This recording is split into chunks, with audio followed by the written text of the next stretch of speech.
Think about a time you were handed a straightforward assignment, but instead of starting, you began asking a dozen hypothetical questions. You demanded minor details that had no impact on the outcome, effectively stalling the work. This behavior often wears the mask of thoroughness. You convince yourself, and perhaps your peers, that you are merely being diligent, while the act of questioning serves as a shield against actually taking the first step.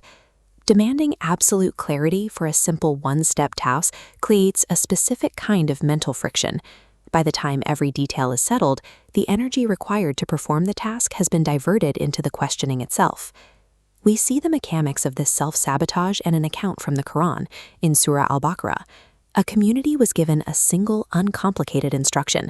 Their reaction reveals how a stream of questions can be used to bury a clear instruction, showing that hesitation is often a choice disguised as a search for information. The baseline instruction was broad. The community was told simply to slaughter a cow. At this stage, any cow would have fulfilled the requirement. Instead of acting, they stalled. They claimed the instruction was unclear and demanded to know the exact age the animal needed to be. This diagram represents their available options. Following their question, the field of choices sharply contracted. The cow could no longer be old or young, but had to be middle-aged. Still hesitating, they asked for the cow's exact color. This triggered a second contraction, leaving them with only a rare, brightly colored yellow subset. Finally, they claimed all cows looked alike to them and demanded to know the animal's exact function. The options collapsed into a microscopic dot on this grid.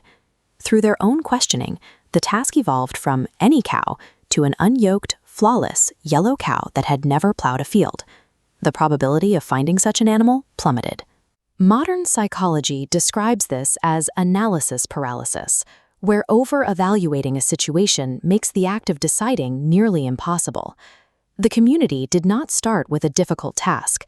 They built a prison of restrictions entirely out of their own questions.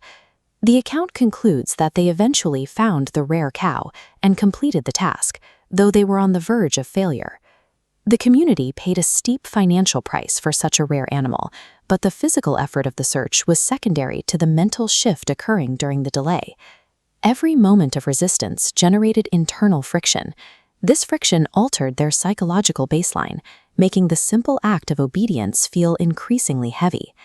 This habit of overcomplication creates a gradual erosion of the spiritual capacity to accept simple, straightforward truths. This leads to the consequence described in verse 74. Following this period of constant evasion, their hearts became like stones or even harder. The text uses geology to illustrate this state. It notes that even solid rock can be responsive. Under pressure, a dense formation can fissure, splitting open to release a rush of water. There is a tragic irony in this comparison. Lifeless, inanimate stone possesses a greater capacity to yield than a human heart that has been conditioned to resist.